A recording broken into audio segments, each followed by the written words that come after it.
So welcome to this quickfire episode, and this might not be a voice that you're expecting to hear because I've been handed the microphone to be the host of a couple of episodes where I'm interviewing Abbey and asking Abbey about her travel experience and the episodes we've recorded and so on. But this is a quickfire episode where I get to ask Abbey the same questions we ask all of our guests. So Abbey, are you ready for these quickfire questions?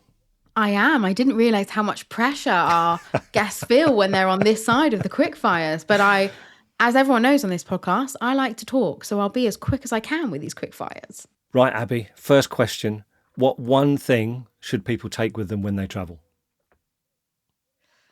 See, I want to say take your mobile phone because I'm of that generation where my mobile phone goes everywhere with me. However, talking to clients when I've been away with them on tours and talking to our guests, I think the most important thing that I would say people should take is a guidebook or a journal.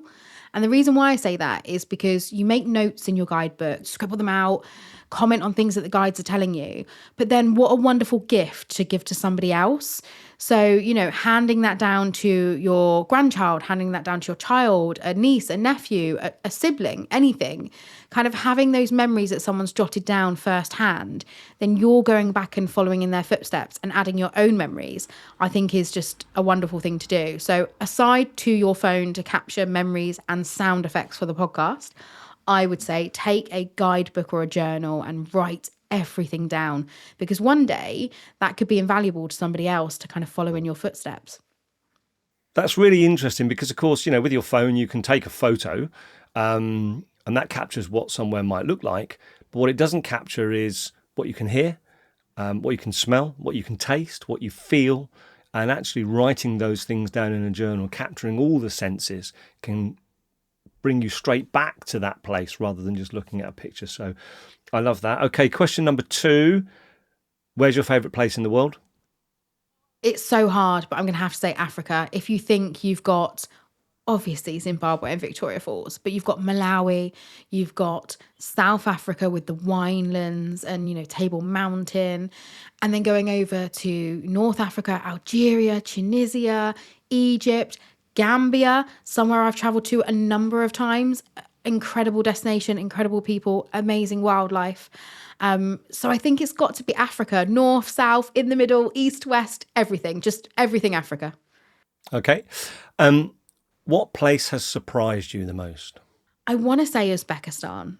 I think Uzbekistan is somewhere that I got off the plane and immediately thought, am I in the right place?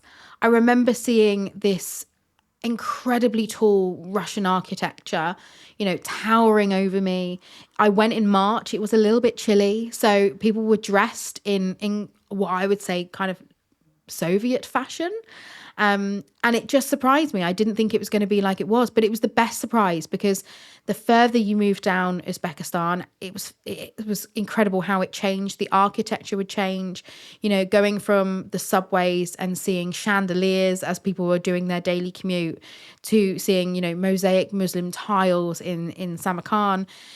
It was just incredible. And it surprised me how much of a fusion it is of all of the Silk Road, and I loved it.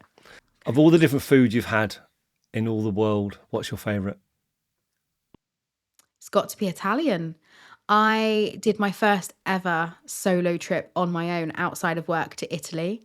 My husband worked with a number of Italians and is an incredible cook and learned how to cook authentic Italian food. And I think there's just nothing better than sitting in a local little restaurant, glass of wine in hand, beautiful pasta in front of you, just watching the world go by. So yeah, Italian food, that's my go-to. Okay, and the final question, where are you going to next? Oh, it's so difficult because on the bucket list is Antarctica. As I've said in the main episode, that's where I want to go.